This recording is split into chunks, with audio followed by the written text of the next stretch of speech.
दोस्तों, बांग्लादेश से एक ऐसी खबर निकलकर सामने आ रही है जो आपको सोचने पर मजबूर कर देगी कि आखिरकार इन कंगलुओं की ऐसी हरकतों के बाद भी भारत सरकार चुप क्यों है। ये खबर ऐसी है जो आपको झकझोर कर रख देगी। बांग्लादेश से एक ऐसा बयान निकलकर आया है जिसने भारत के लिए खतरे की घंटी बजा दी है। ये बयान किसी ऐसे वैसे व्यक्ति ने नहीं दी है, बल्कि ढाका यूनिवर्सिटी के एक ऐसे प्रोफेसर ने दी है जिसकी बात बांग्लादेश सरकार के प्रमुख मोहम्मद यूनुस भी सुनते हैं। ढाका यूनिवर्सिटी के इस प्रोफेसर की इंटरव्यू वीडियो वायरल हो रही है, जिसमें ये पाकिस्तान से JF-17 लड़ाकू विमान खरीदने की बात कर रहे हैं।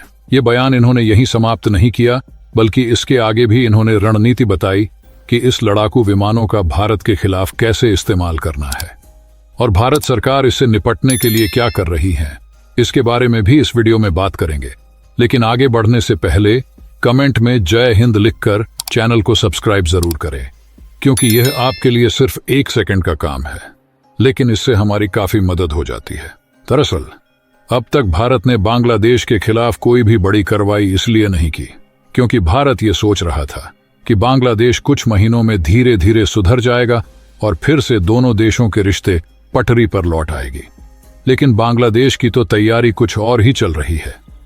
ढाका यूनिवर्सिटी का ये प्रोफेसर डॉक्टर शाहिदुज्जमा पाकिस्तान से JF-17 लड़ाकू विमान खरीदकर उनका इस्तेमाल भारत के नॉर्थ ईस्ट राज्यों में अलगाववादी गतिविधियों को समर्थन देने की बात कही है। ये वही JF-17 है जिसको चीन और पाकिस्तान ने मिलकर बनाया है। दोस्तों, ये वही प्रोफेसर है जिन्होंने कुछ महीनों पहले बांग्लादेश सरकार को पाकिस्तान के साथ न्यूक्लियर ट्रीटी साइन करने की नसीहत दी थी। उस समय इस प्रोफेसर का कहना था कि पाकिस्तान से न्यूक्लियर हथियार खरीदकर बांग्लादेश को एक परमाणु संपन्न राष्ट्र बनना चाहिए, जिससे भारत भी बांग्लादेश से डरेगा।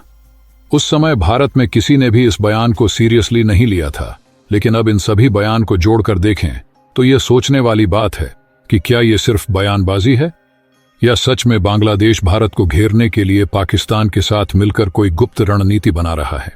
जो बातें सामने आ रही हैं वो बेहद गंभीर हैं, क्योंकि प्रोफेसर डॉक्टर शाहिदुज्जमा का आगे कहना है कि भारत पर भरोसा नहीं किया जा सकता और इसके लिए बांग्लादेश को अपनी तैयारी स्टार्ट कर देनी चाहिए। उन्होंने ये भी कहा कि JF-17 लड़ाकू विमान अमेरिका के F-35 के बराबर है और इन्हें खरीदकर बांग्लादेश अपनी ताकत बढ़ा सकता है। बांग्लादेश अब एक नई दिशा में बढ़ रहा है जो भारत के लिए खतरनाक हो सकता है। अब यह सवाल उठता है कि क्या भारत को इससे चिंतित होना चाहिए? क्या बांग्लादेश सच में भारत के लिए नॉर्थ ईस्ट में कोई नया मुसीबत खड़ा करने वाला है? और सबसे बड़ी बात, क्या पाकिस्तान और बांग्लादेश का ये गठजोड़ भारत के सुरक्षा के खिलाफ सबसे बड़ा सिरदर्द बनने वाला है?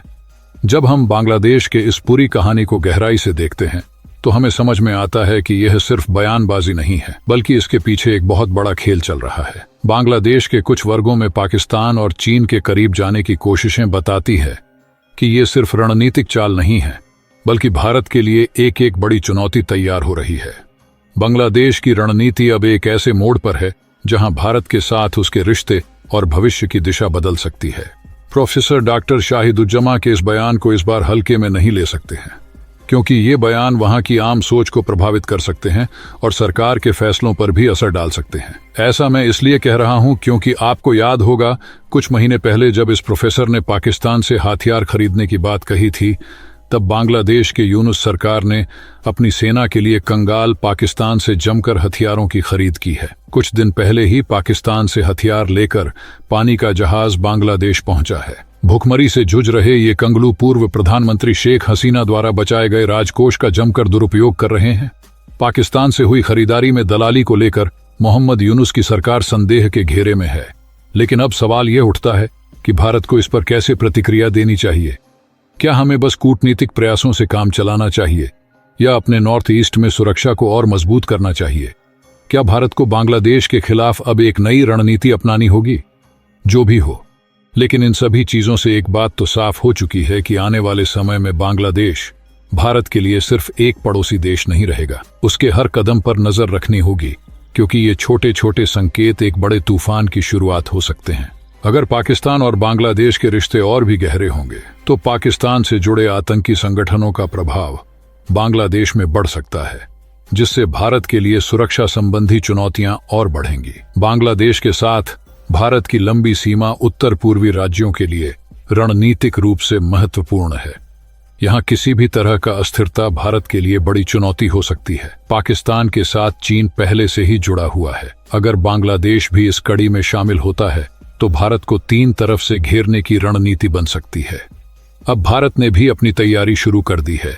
वैसे तो भारत के पास राफेल जैसे लड़ाकू विमान है, लेकिन इतने विमान काफी नहीं हैं, खासकर जब मुकाबला चीन द्वारा निर्मित JF-17 से हो। इसीलिए भारत भी अब अपने लड़ाकू विमानों की संख्या बढ़ाने वाला है। भारत अब फ्रांस के साथ 26 राफेल मरीन लड़ाकू जेट और 3 अतिरिक्त स्कॉर्पियन पनडुब्बियों के लिए 2 और बड़ी डिफेंस डील पर साइन करने की राह पर है। इन सौदों की कुल कीमत करीब 1 लाख करोड़ रुपये होगी। इसके अलावा भारत जल्दी ही रूस के फाइटर जेट Su-57 हासिल करने की ओर देख सकता है। इसकी वजह चीन और पाकिस्तान की 5वीं पीढ़ी के जेट हैं। इनका मुकाबला करने के लिए भारत रूसी Su-57 का अधिग्रहण कर सकता है। भारत के रूसी जेट की तरफ देखने की बड़ी वजह उसके अपने 5वीं पीढ़ी के fighter jet advanced medium combat aircraft AMCA के तैयार होने में हो रही देरी है। स्वदेशी विमान मिलने तक भारत रूसी जेट के जरिए अपनी सुरक्षा पुख्ता करना चाहता है। इस साल जुलाई में PM नरेंद्र मोदी जब रूस की यात्रा पर गए थे, तब भी इस फाइटर जेट पर बातचीत की खबर आई थी। पिछले साल नवंबर में Su-57 को बनाने वाली कंपनी के CEO ने संयुक्त प्रोडक्शन का ऑफर भारत और UAE को दिया था। रोसोबोरो एक्सपोर्ट के CIO ने भारत के सामने यह ऑफर रखा था और वो इसके प्रोडक्शन को भारत में भी शुरू करना चाहते हैं। भारतीय वायुसेना का AMCA प्रोजेक्ट पूरा होने में कम से कम 10 साल लगेंगे। चीन के पास 5वीं पीढ़ी के 200 फाइटर जेट्स हैं। पाकिस्तान को चीन और तुर्की दोनों से एडवांस फाइटर जेट मिल जाएंगे। अगर इससे पहले भारत इन्हें विकसित नहीं कर सकता तो उसे अमेरिका या रूस से ऐसे फाइटर जेट्स खरीदने होंगे। फिलहाल भारत का इंटरेस्ट रूसी फाइटर जेट में नहीं है, क्योंकि भारत 2 तरफ के फाइटर जेट की तैयारी में है। पहला AMCA और दूसरा TEDBF।